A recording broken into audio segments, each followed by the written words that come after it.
ইসলামী আন্দোলন বাংলাদেশের সংগ্রামী সিনিয়র নায়েবে আমির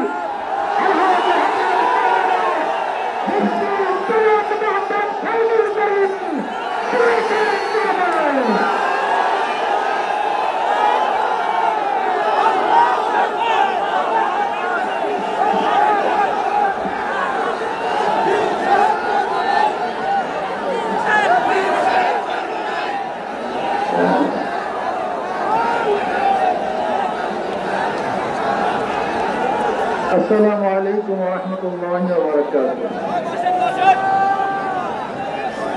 نحمد ونصلي على رسوله الكريم أما بعد فأعوذ بالله من الشيطان الرجيم بسم الله الرحمن الرحيم إن الحكم إلا لله صدق الله العلي العظيم সবাই করি সাল্লাল্লাহু আলাইহি ওয়াসাল্লাম। ইসলামী আন্দোলন বাংলাদেশ কর্তৃক আয়োজিত আজকে মহাসমুদ্রের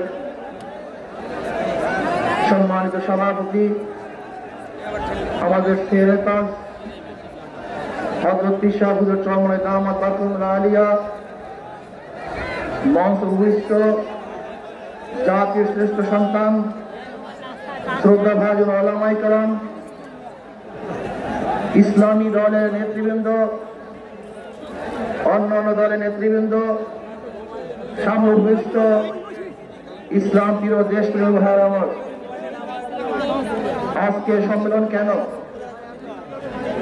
আমরা পিআর সিস্টেম নির্বাচন চাই, সংখ্যানুপাতিক হারে নির্বাচন চাই। বিএনপি কেন মানছে না? বিএনপি তো দাবি করেছে আমরা জাতীয় সরকার গঠন করব, এটা বিএনপির দাবি। আর জাতীয় সরকার গঠন করার জন্য সবচেয়ে ভালো পদ্ধতি পিআর সিস্টেম নির্বাচন। জাতীয় সরকার সর্বদলের অংশগ্রহণমূলক সরকার, আর সর্বদলের অংশমূলক সরকার গঠন হতে পারে একমাত্র পিআর সিস্টেম নির্বাচনের ভিত্তিতেই। তাহলে কেন বিএনপি মানছে না? কারণটা কি আমি তো বুঝি না। অবশ্যই বিএনপি কেও পিআর সিস্টেমে নির্বাচন মানা উচিত। সংস্কার চাই। বিএনপি বলছে আমরা সরকার গঠন করে ক্ষমতায় গিয়ে সংস্কার করব। প্রথম প্রশ্ন হলো এই, আগামীতে বিএনপি ক্ষমতায় যাবেন এই গ্যারান্টি আপনি কে দিয়েছে? আপনি কিভাবে ভেবেছেন যারা 91 থেকে 96 পর্যন্ত ফেল করার কারণে 96 ক্ষমতা আসতে পারে নাই, আবার 2001 থেকে 2005 পর্যন্ত দেশ চালাবার কারণে 2008-এ তারা ক্ষমতা আসতে পারে নাই। 2001-এ বিএনপি ইশতেহার ঘোষণা করেছিল, সেই ইশতেহারের মধ্যে 10% বিএনপি বাস্তবায়ন করতে পারে নাই। এমনকি 2001-এ বিএনপির ইশতেহারের 1 নম্বর শর্ত তারা পালন করতে পারে নাই। আমি বিশ্বাস করি আগামীতে ক্ষমতায় কে যাবে না না যাবে জানি না, কিন্তু বাংলাদেশের জনগণ কোন দুর্নীতিবাজ, চাঁদাবাজ, দখলবাজ, খুনিদের তার ক্ষমতা দিবে না। বাংলাদেশের জনগণ রক্ত দিয়েছে, জীবন দিয়েছে বাংলাদেশে চাঁদাবাজি করার জন্য নয়, খুন করার জন্য নয়, দখল করার জন্য নয়,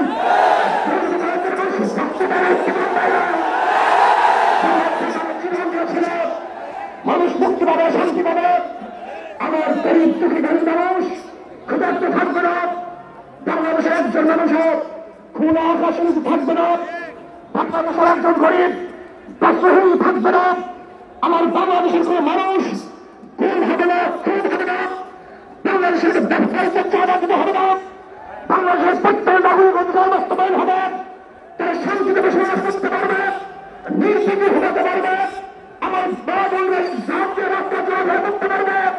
বাংলাদেশের মাতৃ থাকবে, মাতৃভাষা থাকবে, দাবি থাকবে, টুপি থাকবে, করতে পারবে না।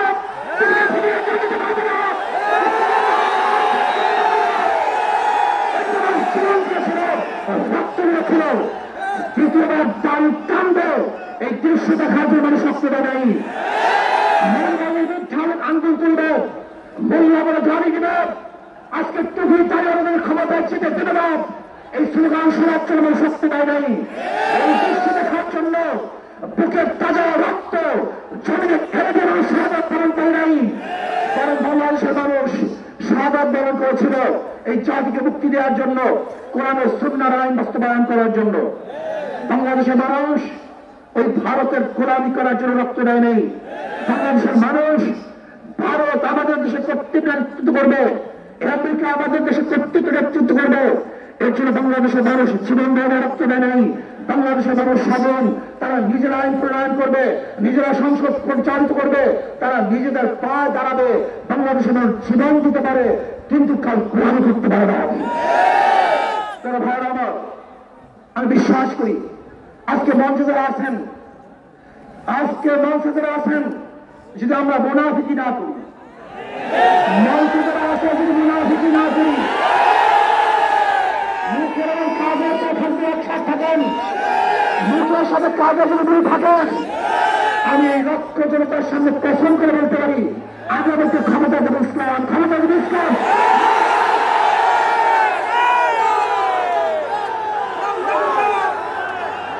কিন্তু খবর দাও, যদি মুনাফিকি করি তাহলে এদেশের মানুষ সচেতন হয়েছে, এদেশের মানুষ সব জ্ঞানী হয়ে গেছে। বিশ্বাস করবেন না, একজন রিক্সাওয়ালা, ঠেলাওয়ালা, কুলি মজদুরে বক্তব্য শুনলে আমার আশ্চর্য হয়ে যায় বাংলাদেশের মানুষ কত সচেতন, তারা কত সচেতন হয়েছে। যদি আমরা মুনাফিকি না করি, যদি আমরা ঐক্যবদ্ধ থাকি, বাংলাদেশে একটা বাক্স ইসলামের নাম দিতে পারি। যেরকম আমেরিকা এবং ওই সাউথ ইসরায়েল ইরানের আক্রমণকে ভেবেছিল মৃত্যুর মধ্যে নিশ্চিত করে দিবে, কিন্তু আক্রমণ করার পরে দেখেছে ইরানের গুহার থেকে কোথা থেকে বোম নিজেরা চলে আসছে।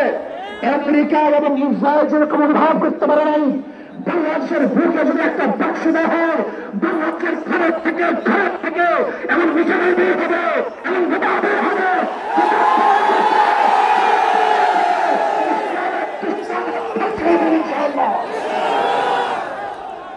হন, মুনাফিকি করবেন না, একসাথ হন, ঐক্যবদ্ধ হন। এইটা আমার মেসেজ থাকবে। যদি ঐক্যবদ্ধ ভাবে ক্ষমতার লোভকে সম্বরণ করে, আমি ক্ষমতায় যেতে চাই না, ইসলামকে ক্ষমতায় নিতে চাই।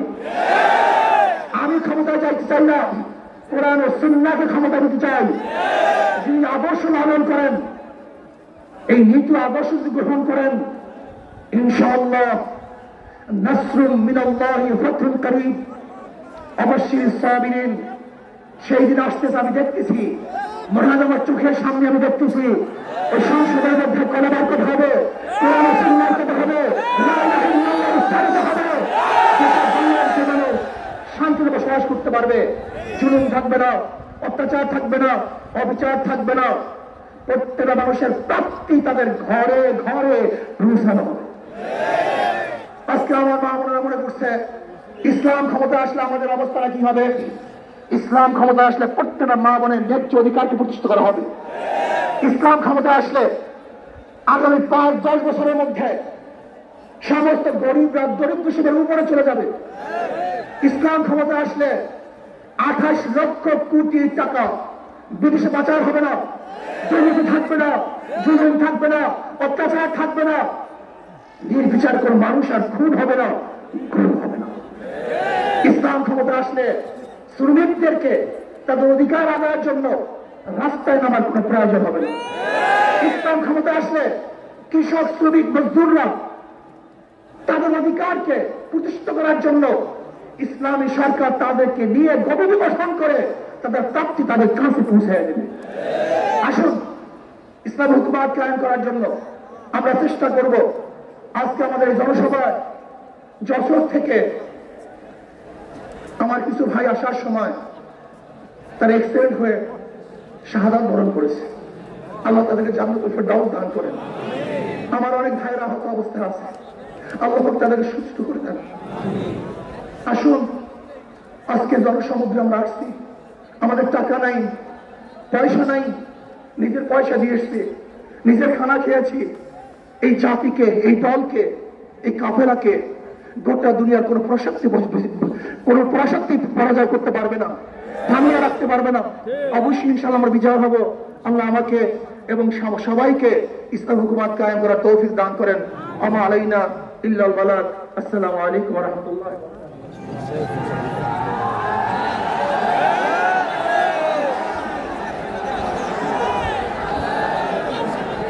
সংগ্রামী বন্ধুগণ, আজকের এই ঐতিহাসিক মহাসমাবেশের